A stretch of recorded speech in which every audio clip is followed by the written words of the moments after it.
Hello, I'm Scott Dikkers, live on YouTube, Facebook, and Twitch. I don't know why I'm on Twitch. To talk about something really interesting that occurred to me and I acted on in the last couple of weeks. So, in comedy, stand-up is seen as the ultimate crucible. It's seen as the thing that you kind of have to learn how to do if you're going to be a professional comedy writer or comedian. Anyone who's serious about a career in comedy has to do stand-up. And I would agree with that. The last couple of years, it's been hard because a lot of clubs were closed for a long time. It's still hard to get stage time. And when you're just starting out, especially, like you're slogging it out, waiting, till 10, 11, 12 at night for a spot on the open mic stage. And it's a couple of drunk people. And are you really getting the kind of test audience that you need for your comedy in that environment? You're getting other things. So there's a lot of just getting comfortable in your own skin, being confident on stage, not caring whether you bomb, like getting to those levels of past performance anxiety are really important. And it does require stage time to achieve that. But so many people have been coming to me in the past couple of years saying, I can't get stage time anymore. Where else can I do comedy? And I've been telling people, do a Zoom open mic show, make a YouTube video, put yourself out there. And, I haven't been going on stage much. I've maybe gone out once a month at the most over the past couple of years. And before that, I was doing, 3 or 4 times a month. Well, a couple of weeks ago, I decided that I really wanted to develop more material and get on stage more and do more.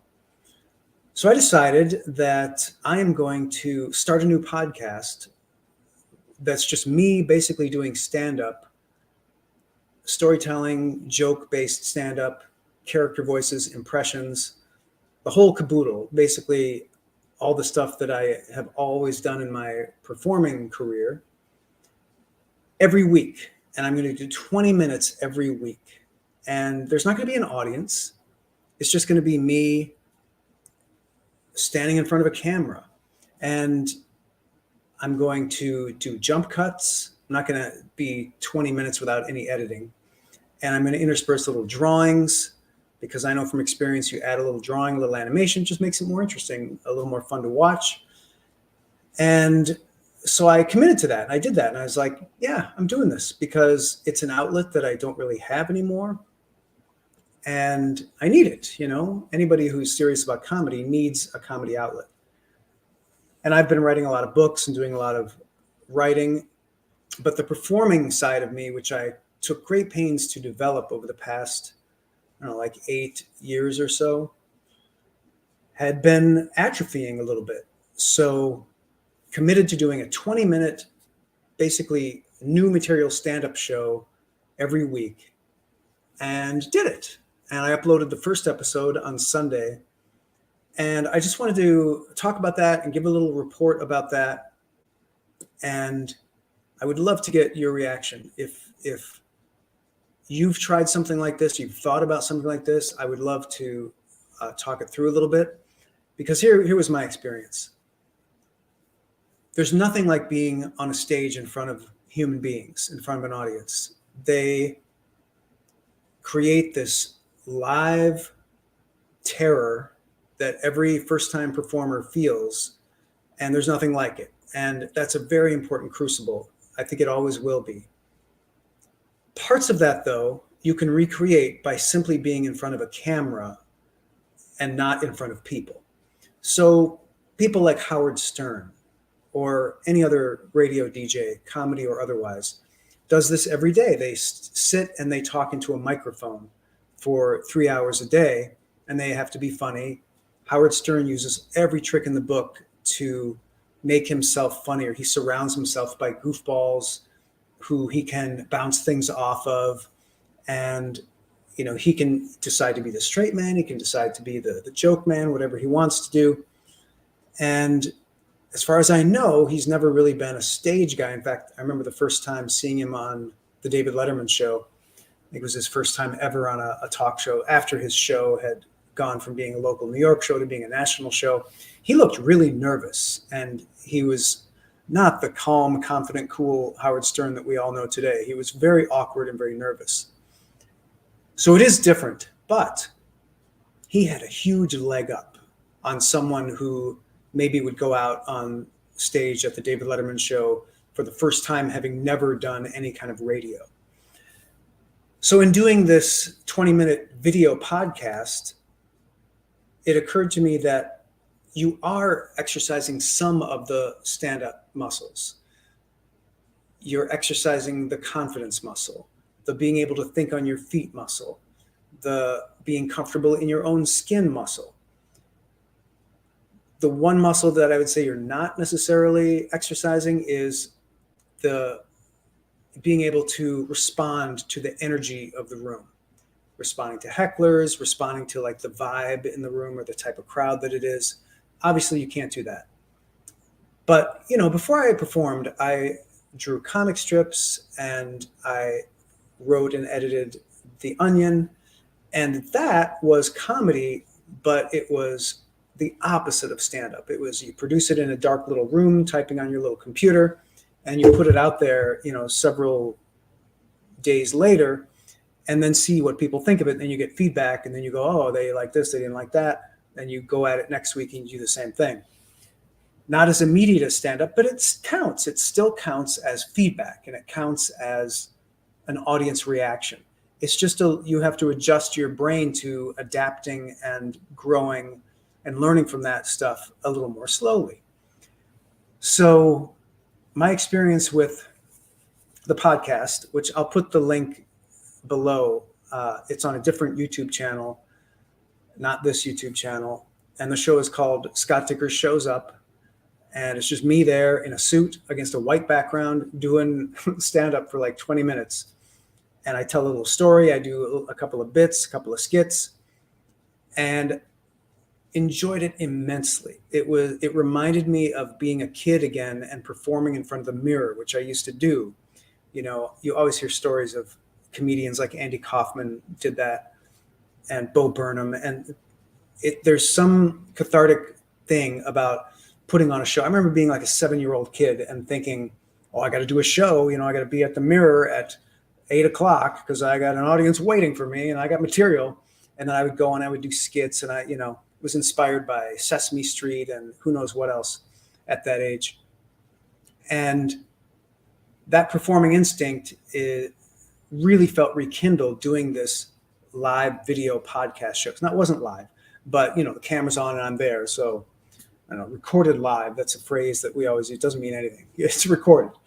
So it was akin to stand-up. It was like, if stand-up is a 10 on the scale of scary comedy things to do, doing a video 20 minutes of just standing in front of the video doing material would be like an 8. And so there's a couple of things that you don't get out of that you do get from doing stand-up.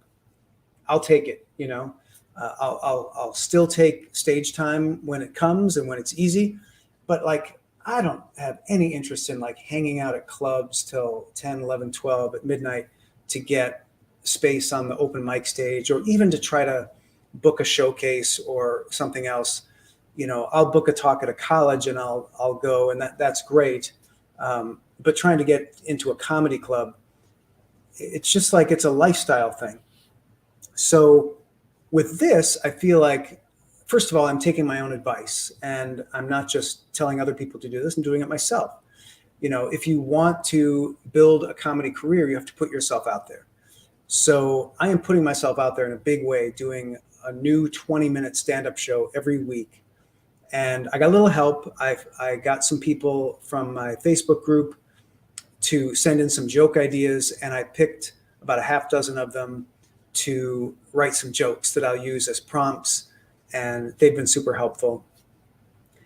And here's the experience. So didn't really broadcast it, didn't really promote it, didn't launch it, any kind of official launch. It was a very soft launch. I literally uploaded it at 2 a.m, Sunday night, Monday morning, and didn't really tell a soul. And that channel that I put it on has like 130 subscribers or something. So, you know, it was a little squeak in the dark, squeak in the night. And I would say that it did surprisingly well. So I gained, I think, 10 subscribers. It got a good number of views, you know, like in the tens of views, you know, for a no-name, you know, 100 subscriber channel. I thought it was pretty good, and got a couple of really nice comments. And so I've been doing comedy long enough. I can tell what traction is, and I can tell that's traction. So that's something that is a good idea that I should be doing and that I should keep doing, beyond the fact that it just felt great to do. So I would be very curious if any of you watching would try this, just as a way to put yourself out there and test material and see what kind of reaction you get. I feel like people are starved for entertainment. They're ravenous for it. You know, they're scrolling through TikTok like zombies, watching kind of the same cliched videos. If you can do something a little original and be really like authentic about it, and just go out there and do it, I feel like that's really valuable.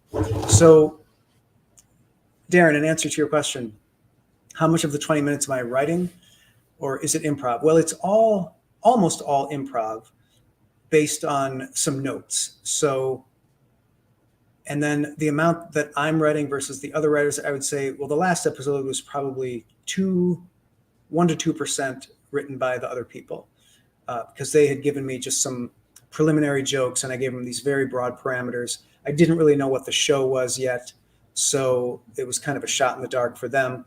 After the first show was recorded, I gave them more specific notes about what I think it's going to be and what they can do. So we'll see how next week is, if there's more of their material that I can use. But I had notes about certain joke concepts I wanted to do, certain ideas, and then I would just riff on those. I would just improv those. And then I tell a story at the end that I wrote. So that was more like a script. Because improvising a story is hard unless you're Garrison Keeler. Garrison Keeler, by the way, is the master. I listened to some of his stories from Lake Wobegon, and he had notes, but every week he invented a new story, and it was funny and it was touching, and it was like it ran the emotional gamut. And if you're under 40, you probably have no idea who Garrison Keeler is. His audience is almost exclusively rich, liberal elites who listen to NPR. Like those are the only people who know who he is. But he's a real inspiration to me. I grew up listening to him, and doing something like what he did on his show, A Prairie Home Companion, appeals to me quite a bit, because he did comedy, he did some skits, he had music. I don't have music, but he had music. Music is great. Like if you can afford the music, great. I can't be having a band. That's obscene. But then he would tell these stories, and they would go on for 15, 20 minutes. And his stories are legendary. Like you can find them on YouTube if you search for Tales from Lake Wobegon or It's Been a Quiet Week in Lake Wobegon. That was kind of his intro phrase. And look for ones that are older, like from the 80s, I would say, because I think it was in the early 90s he stopped doing the show. And then he stopped doing the show and then regretted retiring, so picked up the show again. And I think he might have even done that a time or two again after that. But he was really at his peak in I would say the mid to late 80s, early 90s, golden era. And yeah, check it out. Again, it's for old people, but the concept, like he's very much like a modern day Mark Twain. And Mark Twain, you know, was a renowned humorist who would go on stage, and he was kind of like the first stand-up comedian. So Garrison Keeler very much was in the vein of Mark Twain. And there isn't anybody like that anymore. Not to say I'm going to be that person, but I like the idea of aspiring to fill shoes like that. And so that's been my experience. It's been great. Like I said, I'll leave the link under this video when I'm done doing the live video, so you can check it out if you want, just to see what I'm talking about. And I hope it inspires you to put yourself out there in a similar way, and commit to doing comedy on a regular basis. Whatever kind of comedy you do, if it's live performance, commit to doing a show. Sign up for a weekly deadline and do a show, write a show, produce a show, whatever time permits, whatever you're able to do.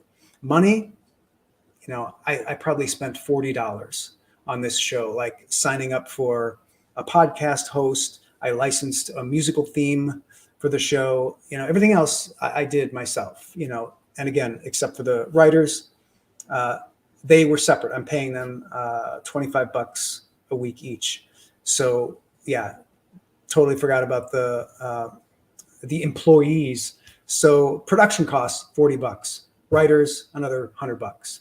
So you don't have to get writers. You don't have to do it for 20 minutes. You could do 5-10 minutes. Anything you can do is going to, I predict, going to be such a great experience and such an opportunity to grow as a comedy writer and as a comedian, as a performer. But if it's not performing, if it's something like print, write a story every week and submit it around.